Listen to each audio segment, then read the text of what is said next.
नमस्ते दोस्तों, मैं सोनम राठौर और आपका स्वागत है हमारे चैनल अंडर कवर जज्बात में। तो आज हमारे साथ है भोजपुरी सुपरस्टार मनमोहन मिश्रा जी और आज हम इनसे करेंगे कुछ खट्टे मीठे सवाल।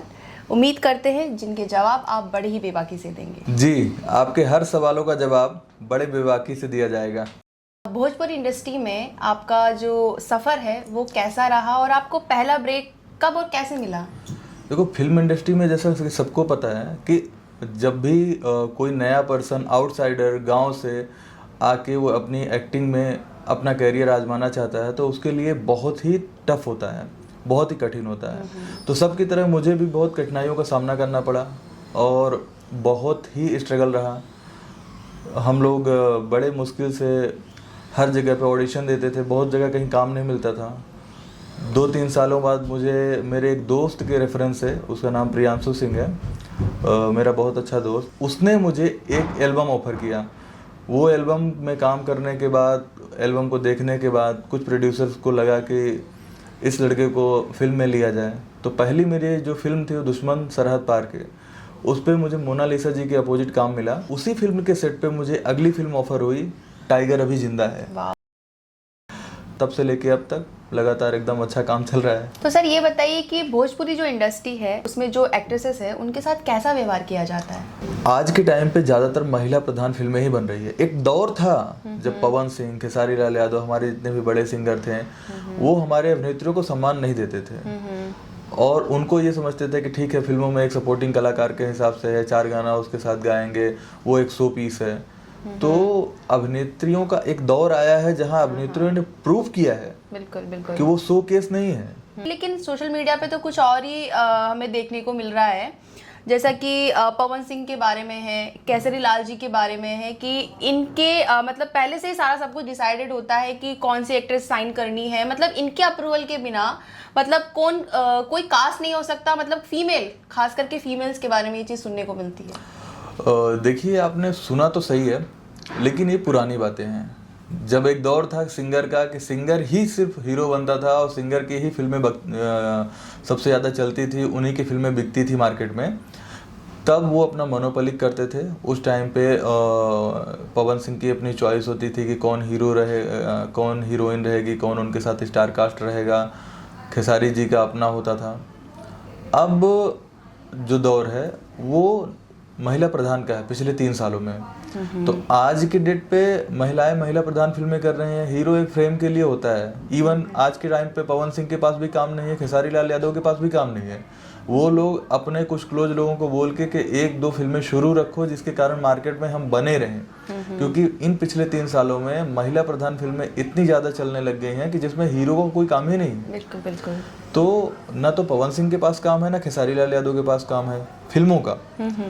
एज ए सिंगर दोनों लोग बहुत बड़े सुपरस्टार हैं, दोनों लोग बहुत बड़े सिंगर हैं। तो उनके गाने आ रहे हैं लगातार। अभी पवन जी का गाना आया था स्त्री 2 में, बहुत बड़ा हिट रहा। माँ सरस्वती की कृपा है पवन जी के ऊपर कि वो बहुत अच्छे सिंगर हैं, बहुत अव्वल दर्जे के सिंगर हैं। अब एज ए पर्सन अगर देखा जाए तो खेसारी भैया अच्छे हैं, उनका अपना घर परिवार है, सब कुछ है। लेकिन पवन भैया का अब क्या बोले जाए, 4 शादियाँ हो चुकी हैं उनकी। अब चलो, पहली शादी टूटी तो चलो यार, गलती उसी की थी, चली गई। दूसरी टूटी तो गलती उसी की है। तीसरी गई तो कहीं ना कहीं ये बोल जाती है कि भाई कमी तुम्हारे ऊपर ही है।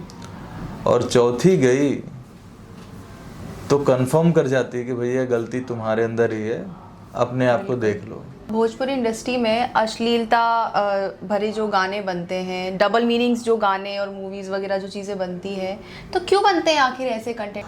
देखिए, जब कोई नया सिंगर आता है तो वो अपने आप को उठाने के लिए गलत चीज़ों का प्रयोग करता है। अगर वो गलत करेगा, आज की डेट पे क्या होता है, अपनी ऑडियंस या पब्लिक नेगेटिव शेड में चलती है। आप 100 अच्छा काम करिए, आपको कोई नहीं पूछेगा। आप एक गंदा काम करिए, आपको पूरा भारत जान जाएगा, पूरा इंडिया जान जाएगा। तो होता क्या है कि उस टाइम पे इन चीज़ों में सबसे पहले जिन्होंने काम किया वो है हनी सिंह। हनी सिंह ने एक बहुत ही वल्गर, घटिया, गंदा गाना गाया। अच्छा। वो गाना गाने के बाद हनी सिंह लाइमलाइट में आ गए, उनको गाने मिलने लग गए। तो हमारे यूपी बिहार वाले क्या होता है ना कि कॉपी मारने में बहुत एक्सपर्ट होते हैं। तो हुआ क्या कि उन लोगों ने सोचा कि हनी सिंह ने गंदा गाना गाया है, वो हिट हो गए हैं, स्टार हो गए हैं, तो हम लोग भी शुरू करते हैं। तो इन लोगों ने भी चालू किया। अब इनको कुछ लोगों ने चालू किया, उनके गाने थोड़े बहुत बज गए। उसमें से मैं एक नाम लेना चाहूंगा, दिवाकर द्विवेदी, जो अपने टाइम पे सबसे घटिया गाना वही गाते थे। इतना गंदा गाना कि आप माँ बहनों के साथ सुन ना पाओ। लेकिन क्या हुआ कि वो गाना गंदा गाते थे, वो गाना चला तो उन्हीं का कॉपी मार के पूरा इंडस्ट्री टूट पड़ा। उसी में से हमारे कुछ सिंगर हैं जो बहुत सम्मानी हो गए, जैसे पवन जी हो गए, खेसारी जी हो गए, जिनको काफी सम्मान मिलता है। ये बड़े मंचों पे इनको बुलाया जाता है। तो इन लोग को भी ऐसा फील महसूस होना शुरू हुआ कि भाई कुछ लोगों ने इंट्रोड्यूस कराया कि ये हमारे इंडस्ट्री के गायक पवन सिंह, जिनका गाना हिट हुआ है चोलिया में अटकल परान। अब भैया चोली में अटकल परान और बड़े मंच में बुलाया जा रहा है आपको, तो फिर बुरा तो लगेगा। बिल्कुल बिल्कुल। तो इन लोगों ने भी सोचा कि भैया हमको तो अभी तक चोलिया में हटके आए हैं, तो ये लोग लहंगा तक पहुंच गए हैं। और जहाँ तक है कि समाज के हिसाब से जब कुछ लोगों ने इस पे मुद्दा उठाया है, तो मैं देख रहा हूँ कि अभी के जो गाने बन रहे हैं वो अश्लील रहित गाने हैं। पहले इन्हीं सिंगरों का राज था, जो ये गाते थे वही चलता था, कोई दूसरा नहीं चलता था। क्योंकि हमारे यहाँ के राइटरों को भी ये लोग एक्वायर करके रखते थे कि जितने भी अच्छे लिरिक्स हैं वो इन्हीं को देते थे कि ताकि बड़ी हिट हो सके।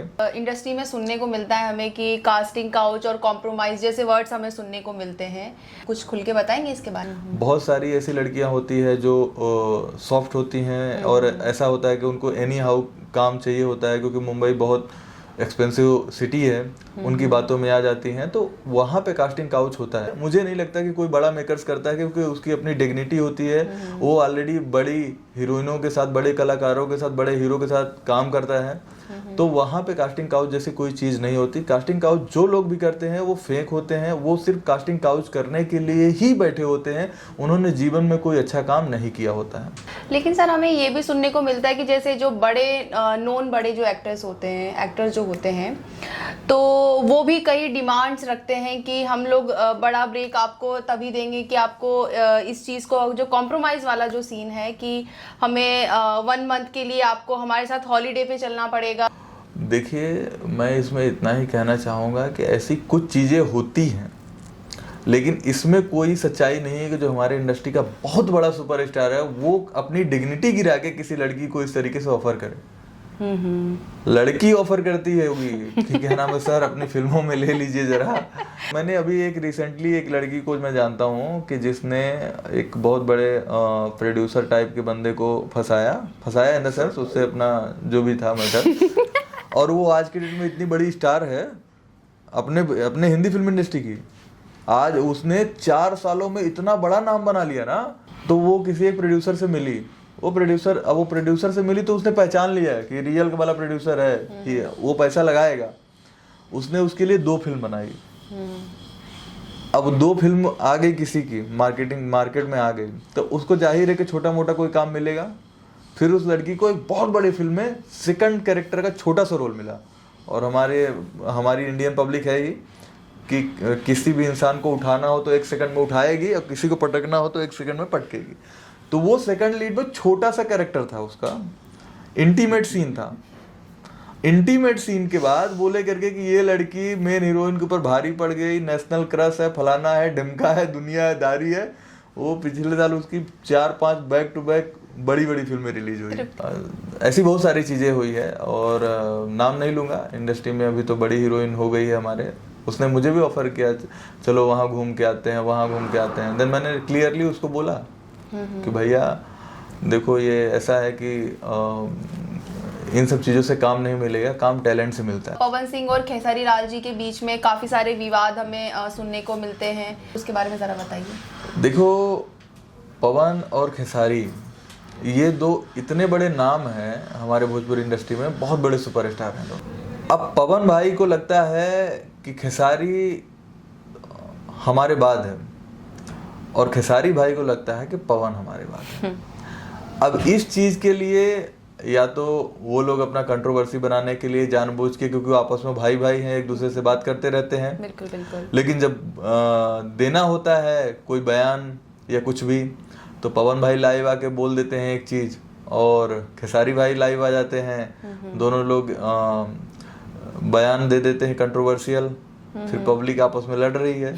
वो लोग अपना गाना कर रहे हैं, कंट्रोवर्सी के चक्कर में राजपूत लोग पवन सिंह का सपोर्ट कर रहे हैं, यादव लोग खेसारी के कर रहे हैं, और जनता आपस में लड़ रही है और ये लोग अपना मजे ले रहे हैं। पवन सिंह और अक्षरा सिंह के बारे में अभी मीडिया पे काफी चीजें हमें सुनने को मिल रही है। देखिए, मैं एक चीज बोलना चाहूंगा पवन जी और अक्षरा जी के बारे में। दोनों लोग सम्माननीय हैं हमारे इंडस्ट्री में, लेकिन पवन जी और अक्षरा जी लिविंग रिलेशनशिप में रहे हैं 3 साल। ओह अच्छा। अब 3 साल में उन लोग को कब लगा कि वो दोनों लाइफ टाइम तक पूरी जिंदगी साथ नहीं रह सकते, तो वो लोग अलग हुए। अच्छा, जब अलग हुए तो उन लोग का जो भी अपना एक सही तरीका नहीं था, एक दूसरों पे लांछन, जब साथ थे तो एक दूसरे की तारीफ करते थे, जब अलग हुए तो एक दूसरे की बुराई करते हैं, और ये चीजें नॉर्मल है। बिल्कुल बिल्कुल। कोई भी गर्लफ्रेंड बॉयफ्रेंड अगर अलग होता है तो कहीं ना कहीं बुराई होती है। कल को आपका भी अगर कुछ हुआ होगा, ब्रेकअप वगैरह हुआ है? नहीं नहीं, ऐसा तो नहीं हुआ। नहीं हुआ। तो देखिए, मेरा भी पर्सनल एक्सपीरियंस यही है कि जब भी गर्लफ्रेंड या बॉयफ्रेंड दोनों अलग होते हैं तो अच्छाइयाँ खत्म हो जाती हैं, बुराइयाँ खाली याद रहती। लेकिन फिर भी अभी भी कई सारे जो एल्बम सॉन्ग्स आते हैं और मूवीज जो आती है उसमें काफी सारी हमें वल्गैरिटी देखने को मिलती है। यूथ हमेशा अपने सीनियर को, किसी को अपना आइडियल मान के फॉलो करता है। बिल्कुल बिल्कुल। पवन सिंह ने गंदा गाना गाया तो हमारे भोजपुरी जो उनके कलाकार जो उनको अपना आइडियल मानते हैं, उन्होंने सबने गंदा गाना शुरू किया। खेसारी भाई ने ऐसा किया तो खेसारी भाई को देख के सब लोगों ने शुरू किया। आज ये लोग खुद ही पछता रहे हैं। बिल्कुल बिल्कुल। लेकिन एक टाइम में इन लोगों ने घिनौना काम तो किया और उसका दाग लगा है हमारी इंडस्ट्री पे। जैसा कि सर काजल राघवानी जो है उनसे काफ़ी चीज़ हमें सुनने को ये मिली है कि जैसे वो गुजरात से बिलोंग करती है, तो मतलब क्षेत्रवाद जो हम कहते हैं वो ज़्यादा देखने को मिलता है कि जैसे यूपी बिहार के जो लोग हैं उनको ज़्यादा प्रायोरिटी मिल दी जाती है, और जो अन्य क्षेत्र के जो लोग होते हैं, अलग क्षेत्र के, उनको मतलब पीछे रखा जाता है, उनके साथ पार्शलिटी होती है एक तरीके से। मैं इसमें ये कहना चाहूँगा कि इसमें जरा से भी सच्चाई नहीं है, क्योंकि हमारे भोजपुरी फिल्म इंडस्ट्री की जो सबसे पहली हीरोइन थी वो रानी चटर्जी थी। जो बंगाल से बिलोंग करती हैं। और काजल राघवानी जी जब से आई हैं हमारे भोजपुरी इंडस्ट्री में, वो टॉप लेवल की हीरोइन रही हैं। उनके बाद बहुत सारी हीरोइनों का नंबर है, बहुत सारी स्टार हीरोइन उनके बाद आती हैं। तो इस बातों में जरा से भी सच्चाई नहीं है। राजकुमार पांडे और खेसारी लाल जी के बीच में कुछ अनबन या कुछ विवाद सा हमें सुनने को मिला था। अरे तुम तो पूरे पोल खोल रही हो। देखो, इसमें जहाँ तक मैं जानता हूँ कि राजकुमार आर पांडे बहुत ही घटिया किस्म का डायरेक्टर था अपने ज़माने में। बदकिस्मती से वो हमारी फिल्म इंडस्ट्री में पहले आया और उसने हमारे बड़े बड़े स्टारों के साथ कुछ काम किया, बहुत ही घटिया घटिया फिल्म बनाई। उसी ने अश्लीलता ज़्यादा से ज़्यादा फैलाई। तो पहले क्या होता था कि जब भी कोई नया स्टार आता था तो सबसे ज़्यादा उसका शोषण करता था, वही फिल्में करता था, बोलता था तुमको स्टार बनाएंगे, ये देंगे वो देंगे। खेसारी भाई के साथ में उसने बहुत ज़्यादा कमिटमेंट किया, ये करूँगा वो करूँगा। बाद में फिल्में करने के बाद, हिट होने के बाद उनका फ़ोन ही नहीं उठाता था। राजकुमार पांडे लाइव आके बोले कि खेसारी लाल को उन्होंने स्टार बनाया था, लेकिन ये बात तो सही है कि खेसारी लाल को उन्होंने फिल्म बनाई थी, लेकिन खेसारी लाल को फिल्म लेके उन्होंने बनाई, ऑलरेडी खेसारी लाल की 2 फिल्में हिट हो चुकी थी। अच्छा। तो उन्होंने नागिन फिल्म बनाया, हिट होने के बाद खेसारी लाल को 4 आना पैसा दिया नहीं। नए नए खेसारी भाई थे, दयालु किस्म के, चलो हाँ ठीक है इस आदमी के साथ काम कर लेते हैं। अब वो आदमी यूज कर रहा है, 1 फिल्म में यूज किया, 2 फिल्म में यूज किया। जब आदमी समझ गया कि नहीं मेरा तुम्ही से यूज ही हो रहा है, तो आदमी हट गया। बाद में बोला कि ठीक है भैया, दूर से प्रणाम। तो बाद में कोई फिल्म ऑफर की होगी तो नहीं किया, तो इसीलिए। तो मतलब ये टोटली हम ये कहेंगे कि पब्लिसिटी के लिए सब किया गया। पब्लिसिटी के लिए सब किया गया। नेहा राठौड़ ने पवन सिंह और पूरी भोजपुरी इंडस्ट्री के बारे में काफी कुछ उन्होंने बोला, तो उसके बारे में आप क्या कहना चाहोगे? आखिर नेहा राठौड़ को आप क्यों जानते हैं? क्योंकि उसने चंद बुरी चीजें बोली। बिल्कुल। भाई नेहा राठौर ने कोई अच्छा काम करके पब्लिसिटी हासिल की तो हम भी बोले कि भाई नेहा राठौर कोई है। मैं भी यही जानता हूँ कि वो गाली गलौज इधर उधर अपना मुंह गंदा की है, तब जाके थोड़े बहुत फेमस हुई है। बिल्कुल। तो नेहा राठौर ने खुद ही व्यू लेने के लिए गंदी चीजों का सहारा लिया। अगर गंदी चीजें ये थी तो फिर वो क्यों उस चीज का सहारा ले रही है? आखिर नेहा राठौर का अगर जिक्र होगा तो यही होगा कि उसने इन सब चीजों में इन्वॉल्वमेंट था उसका। तो कहीं ना कहीं उसके लिए भी कई लोग ऐसे भी होते हैं समाज के ठेकेदार की जिनके लिए हमको गाना पड़ता है कि उनका घर चले, नहीं तो उनका घर कैसे चलेगा? सही है। हमने सुना है मनमोहन जी कि आप जो है भोजपुरी जो स्टार्स हैं और अपने बॉलीवुड के स्टार्स भी हैं, इनके साथ आप क्रिकेट वगैरह खेलते हो, तो कैसा आपका इनके साथ अनुभव है? देखिए, ये CCL सेलिब्रिटी क्रिकेट लीग एक बहुत बड़ा मंच है। मुझे मनोज तिवारी, आदरणीय मनोज तिवारी जी ने मुझे चांस दिया, मुझे वहाँ पे बॉलिंग करने के लिए मिला। मैं इस साल बेस्ट बॉलिंगर का अवार्ड भी लिया। वाह, congratulation. Thank you so much.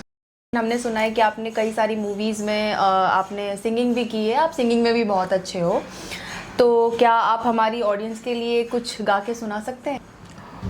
देखिए, मैंने गाने गाए हैं अपनी फिल्मों में आपकी ऑडियंस के लिए, लेकिन मैं एक रवि किशन जी के फिल्म का एक मेरा गाना फेवरेट है कि जैसन सोचले रहनी ऐसन धनिया मोर बाड़ी, सावर न गोर बाड़ी हो, थोरे छरहर पातर मोट, थोरे थोर बाड़ी, सावर न गोर बाड़ी हो।